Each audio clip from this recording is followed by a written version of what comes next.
nada. Mas parece que tudo que a gente faz aqui é uma coisa nova. A greve não é nova, greve não é, são várias outras universidades. Nós tivemos essa questão de fazermos uma greve sozinha. Agora, é importante dizer o seguinte, em 2012, a Federal de Guarulhos ficou quase que um ano em greve. Foram 8 meses para... O reitor, ele cancelou o ano. Por quê? Porque o campus que eles vão chamar lá chama-se Favelinha. O pessoal dá aula em escolas do estado de ensino, do ensino médio. Então, e eles ficaram numa greve sozinhos.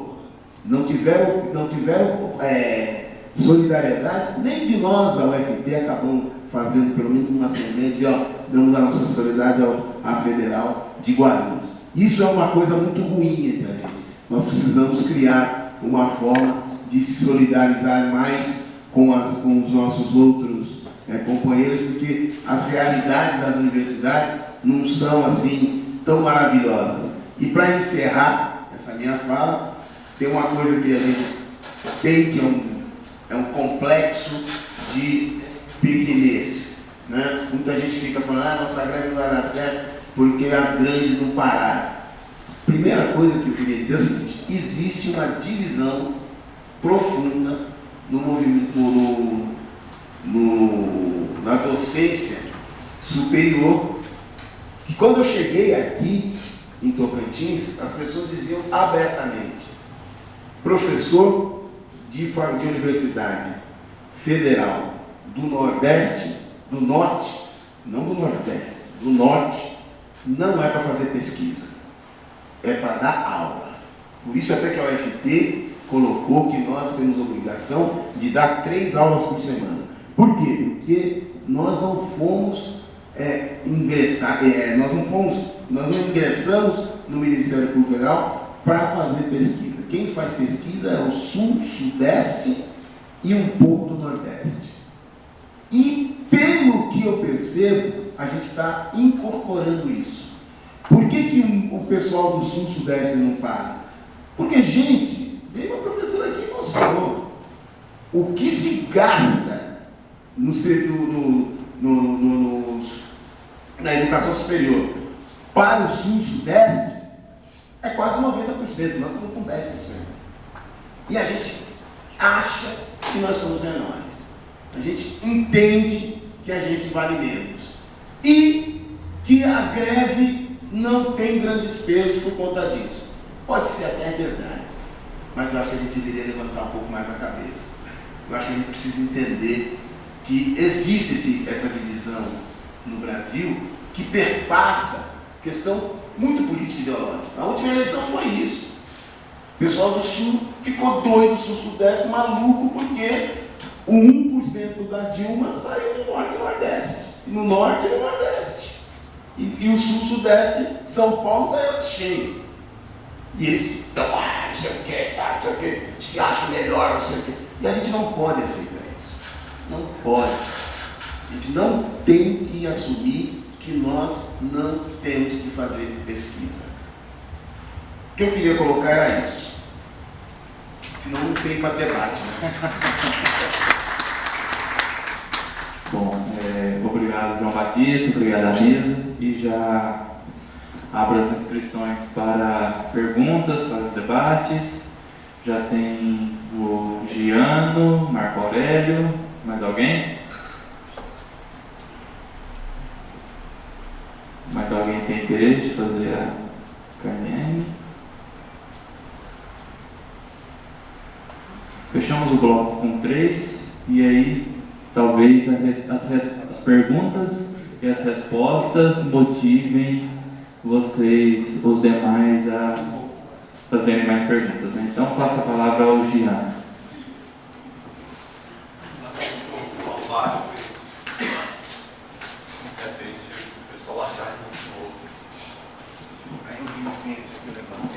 Boa noite a todos.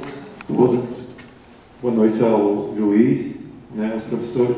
Primeiramente, eu queria agradecer a presença do senhor e da fala e parabenizar, né? sobre o tema, que é muito importante para a gente e infelizmente, né, nós não tivemos aí uma plateia aí à altura, né? Infelizmente, a gente também não pode puxar pelo braço e às vezes pelo argumento não está dando certo. Então, é uma pena, então, inclusive, que os alunos das ciências sociais não estejam aqui também, né? Porque eu acho que a palestra foi além da questão da greve, né? Envolveu fatos históricos, que tem a ver, inclusive, com a esquerda, que tem sido, inclusive, penso eu, massacrada hoje, né? E minha pergunta para o senhor, doutor, tem a ver com isso, né? Talvez está ligado, talvez não diretamente, mas tem a ver, porque se trata de uma pergunta que tem a ver com a esquerda, sobre a criminalização, né? Hoje a gente tem visto o movimento para criminalizar a esquerda, os movimentos sociais, diante dos problemas que nós temos visto acontecer. Talvez o que tenha acontecido com o PT fortaleça isso, e aí eu comungo talvez a sua crítica, que falou que se o PT não tivesse agido em coerência com o seu posicionamento político histórico, talvez algumas coisas pudessem não estar assim. Queria saber o que você pensa sobre isso, de criminalizar a esquerda e os movimentos sociais, impacta também, talvez, aí, em movimentos grevistas no futuro, né? Porque se criminaliza, se tira direitos, e a gente tem visto projetos aí, inclusive, a terceirização é um que eu acredito que não seja, que não tenha a ver com o pensamento de esquerda, né? Terceirização, ela vai aí tirar direitos do trabalhador, e penso eu também que a esquerda, historicamente, tem contribuído efetivamente, diretamente, com o trabalhador, com os movimentos sociais, com a sociedade, nesse sentido de estar do lado sempre, penso eu também, do lado do trabalhador. Eu queria que o senhor falasse sobre isso. Nas redes sociais é um absurdo, né? Os discursos são reproduzidos constantemente, discursos que fogem, inclusive, aí, a realidade, foge, né? Todo o contexto que a gente conhece, algumas pessoas que leem, que conhecem um pouco sobre a história da esquerda, então foge um pouco. E tem outra pergunta também, sobre a fatia do bolo que tem ficado com o pagamento da dívida, né? Talvez fuja um pouco, mas eu queria a sua opinião sobre essa ideia que se fala de um calote que possivelmente pode acontecer com a Grécia. Se nós resolvermos, digamos assim, o governo resolvesse, por uma utopia, o povo fosse para a rua e brigasse, e, digamos assim, vamos né, pensar nessa hipótese. Esse discurso de calote, né, qual seria a alternativa? Porque sanções, estaríamos aí também suscetíveis a sanções, como a Grécia, com toda essa história. Eu queria que o senhor só comentasse. Tá? E espero que o senhor esteja mais vezes aqui para debater sobre esquerda. Tá? Obrigado.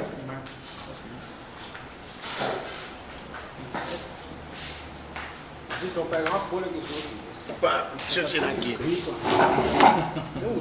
Bom, boa noite a todos.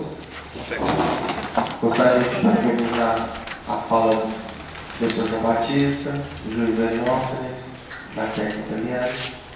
Também gostaria de parabenizar, a gente fala tanto assim também do público, né?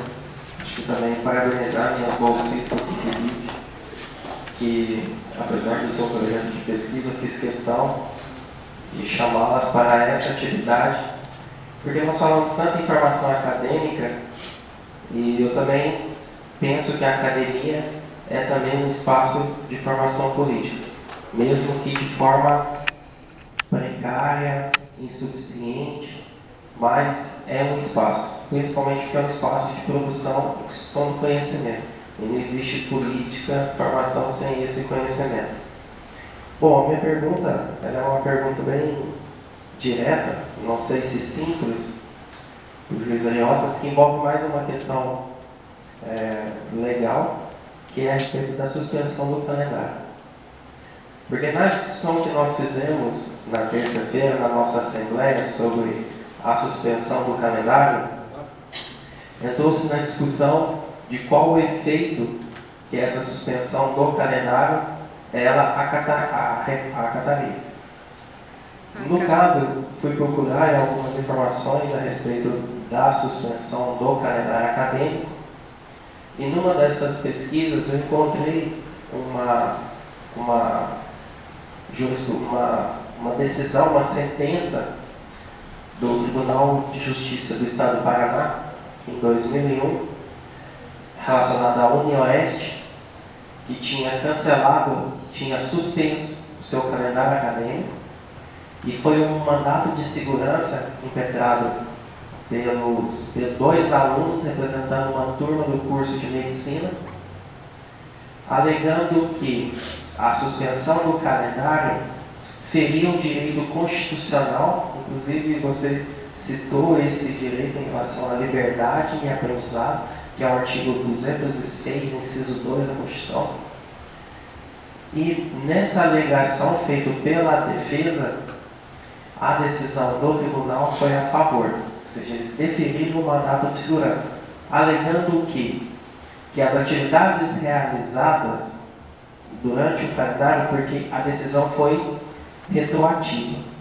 Então, ou seja, o movimento paradista tinha suspenso, entrou, no nosso caso, 28 de maio. A decisão foi quando chegou lá em 10 de julho, vamos suspender o calendário a partir do início da greve. Ou seja, tudo que foi realizado do dia 28 até essa data não tem validade. E aí o que eu quero ver nessa perspectiva legal, não incorporando o discurso não suspensão ou pró-suspensão, porque a questão da suspensão do calendário, ela é sim uma atitude política, isso eu já entendi na discussão, ela é uma atitude política para garantir até mesmo para esse aluno a reposição didática das aulas. Então esse é o ponto. Mas uma outra questão que está implicada também é a questão desse, entre aspas, essa autonomia do direito do não grevista. Porque automaticamente isso, como nós temos só um calendário acadêmico não é, automaticamente isso impacta para a universidade, ao mesmo tempo que ela legitima o direito daquele que está de greve, ao mesmo tempo ela não pode ferir o direito daquele não grevista, que foi algo acordado pelo Supremo do dia. Então eu só quero entender como que vai ser esse processo, porque ontem, no Consune, a decisão foi postergada para frente, apesar que tem muito, está crescendo o movimento pela suspensão, e aí nós estamos fazendo uso, nós eu falo enquanto instituição, e aí querendo ou não, eles me representam, porque foram eleitos legitimamente, a reitoria está fazendo uso de um aparato jurídico muito forte, inclusive hoje foi enviado um parecer do procurador da universidade, trazendo todo o impacto, de uma certa forma, para quem olha assim, de intimidação, ou seja, se for para ver, olha as consequências. Então, eu queria que você apresentasse um pouco essa discussão para nós em termos de não que não seja legítimo, eu não estou querendo dizer isso, mas essa questão legal mesmo da suspensão do calendário. Obrigado.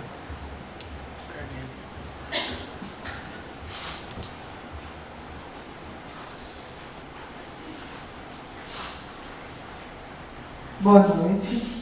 Agradecer a presença de vocês e agradecer a fala dos 3 palestrantes, muito bom. E eu fiquei com 2 dúvidas, Uma delas é, historicamente, o governo faz uma negociação e divide e parcela aquele direito, então, adquirido em 3 anos, em 3 parcelas. E parece que a periodicidade da greve é de 3 em 3 anos. O quanto também isso é uma estratégia do governo, cala-te a boca, vou calar a boca de vocês, Vou deixá-los quietos, vocês vão me dar um sossego por 3 anos, e 3 anos voltam novamente. E diante disso, há uma outra estratégia, até historicamente, de negociar, né, melhorar as condições de trabalho. Nossos trabalhadores sejam principalmente aí públicos, né, junto ao governo, sem ser a greve. Há alguma outra estratégia de negociar essa melhoria, historicamente? Foi tentado?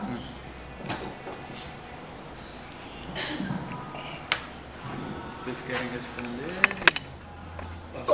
Posso responder depois? Me parece que é mais. Tem mais perguntas para você. Liga ali para mim, por favor. Aí. O que tem? Peraí que tem.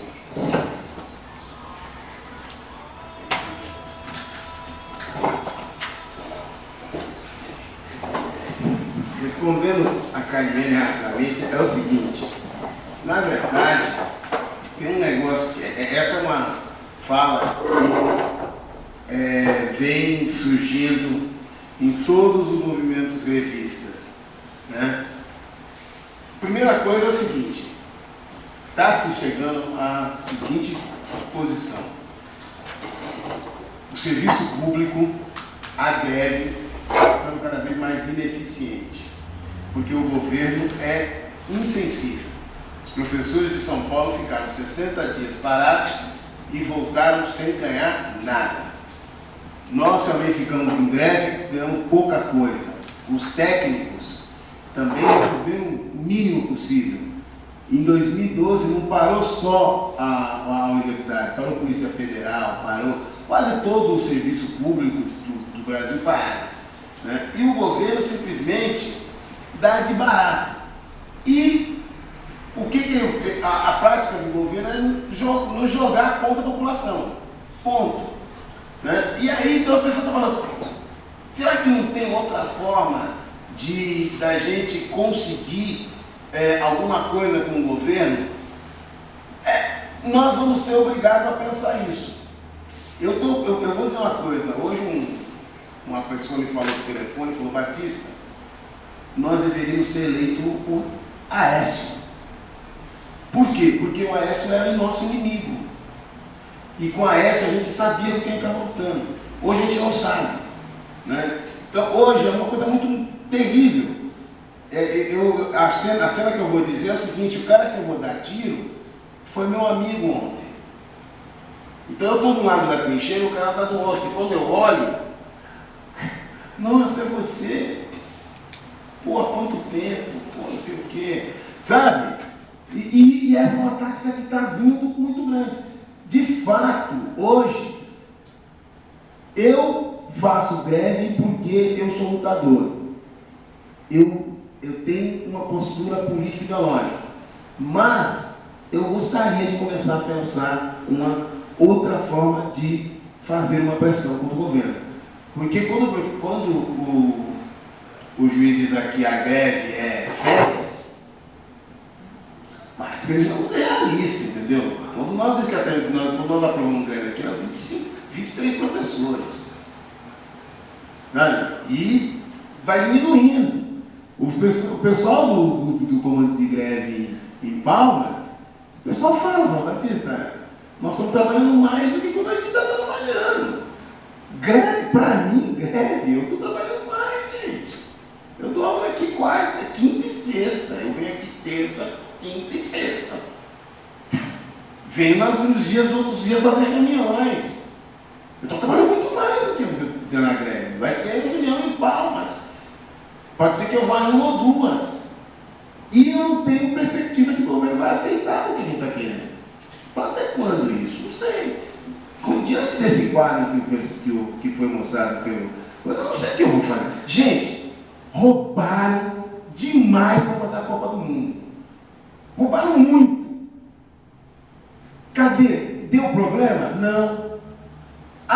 O prejuízo da Petrobras está chegando a 100 bilhões de dólares.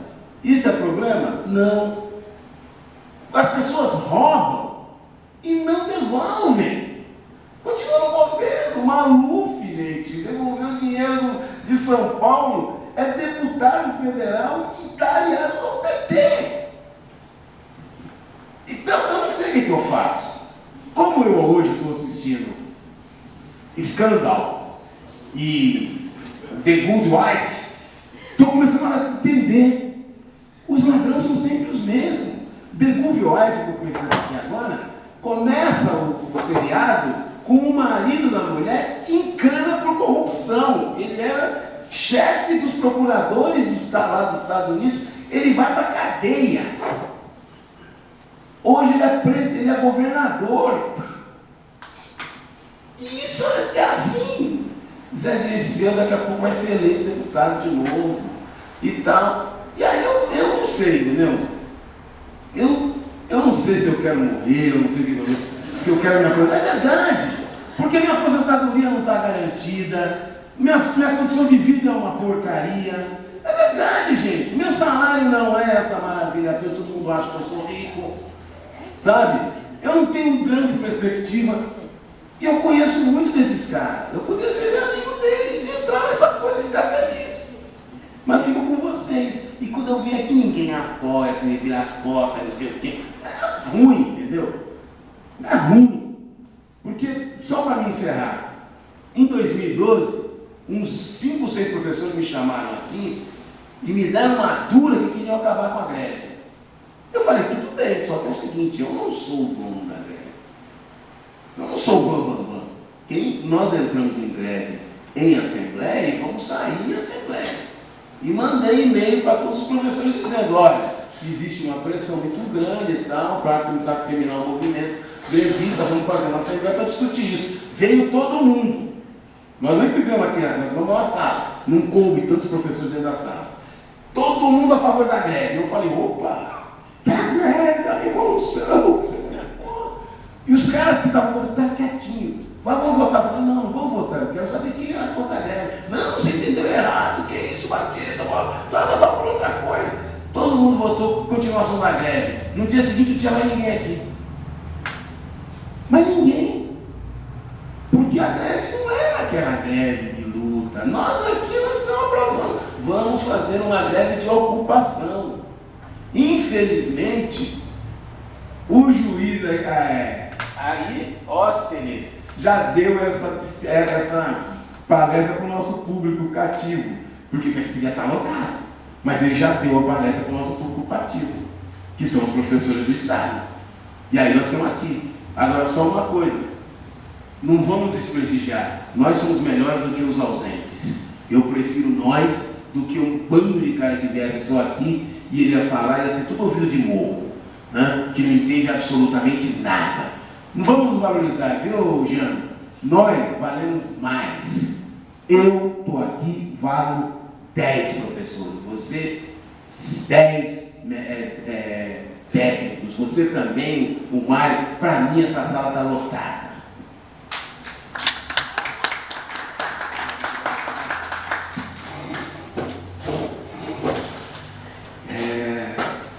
Bom, eu também não me preocupo, tá, em falar com um grupo pequeno e tal, não está preocupado com isso não. Estou sempre à disposição para o debate, para debater qualquer assunto.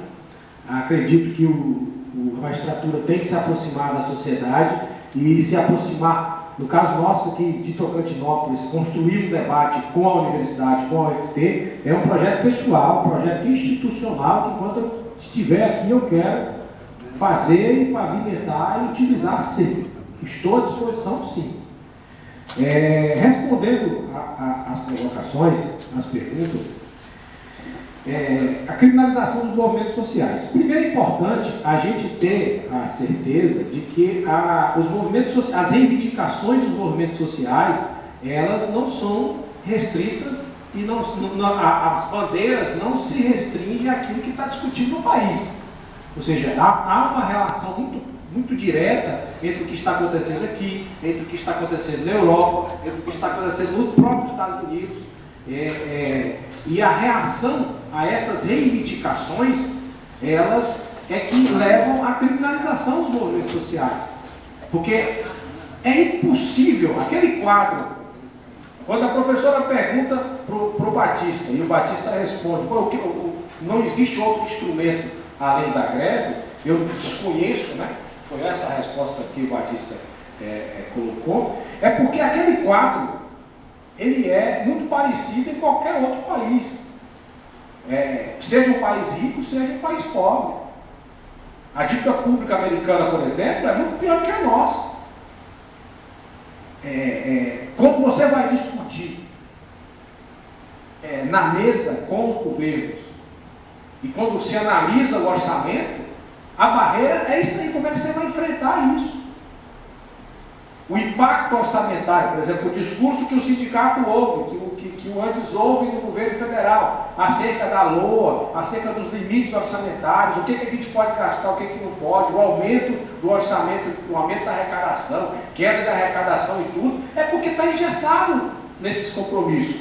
Os governos no mundo inteiro estão engessados. E não interessa se ele é de direita ou se ele é de esquerda. Não interessa. Tem um filósofo italiano, Antonio Negri, que é um filósofo que eu estou utilizando no mestrado como um dos pilares, um dos integrantes da base filosófica do mestrado, e ele fala, ele tem um livro chamado Império, e tem um outro livro chamado A Multidão. E ele diz que o império, primeiro ele começa a obra diferenciando império de imperialismo. E demonstra com muita felicidade, com muita eficiência, que o que chamávamos de imperialismo americano, imperialismo europeu, no passado, que hoje não existe mais. O que nós temos hoje é um império. E ele não tem nada a ver com países e governos. Ele tem a ver com grupos econômicos, com o sistema financeiro internacional, com a forma como a comunicação está centralizada, a forma como as grandes empresas se entrelaçam. Tem um estudo que foi feito pela universidade alemã, em que eles catalogaram as grandes empresas da Europa e chegaram à conclusão que as grandes marcas e a economia europeia está centralizada em cento e poucos grupos, que se entrelaçam em pouquíssimas famílias. Ou seja, a concentração de riqueza no planeta,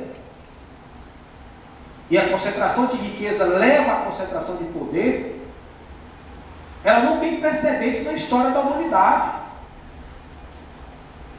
E não interessa a ideologia do governo. Ou seja, os problemas que são enfrentados nos governos de esquerda e de direita são os mesmos.